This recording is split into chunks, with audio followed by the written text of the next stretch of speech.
Hi, I'm Bonnie with myownbridalshow.com. Welcome to this week's video blog. How much to tip wedding vendors is a question that is often asked. Here are a few guidelines to help you from start to finish, as well as warnings and tipping best practices for weddings.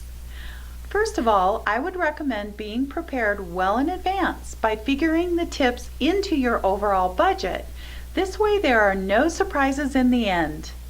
Always remember, if your wedding is especially large or your vendors have provided you with exceptional service, it's customary to give tips that are larger than what I'm suggesting. Please always go over all of your contracts very carefully and don't be afraid to ask questions if you're not sure if the gratuities are included. It can be called other names such as service charges or staffing fees. Some companies don't use this vernacular incognito tipping. Be very clear in your line of questioning or you may be double tipping. Here are some recommended tips. Wedding planner or coordinator, 15% of the total, not to exceed $200. Photographer or videographer, $50 to $100. DJ, $50 to $200. Florist or cake person, $50 to $75. Hairstylist or makeup artist, 15 to 20% of the overall service. Catering staff, event captain, $100 to $200.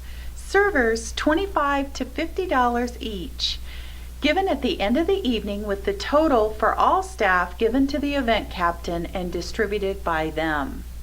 Bartenders are usually figured in with the servers, but this can be tricky.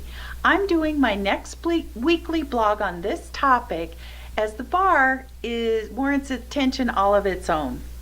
It's not usually customary to tip owners of a business if they are providing you with the service directly, but a lovely thank you note or a raving review online is always appreciated.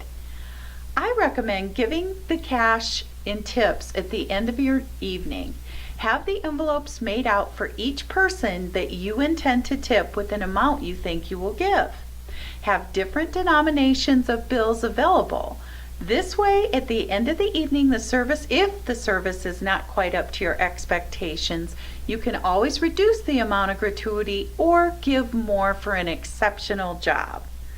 Tune in next week for my follow-up blog to this when I discuss tipping at the bar.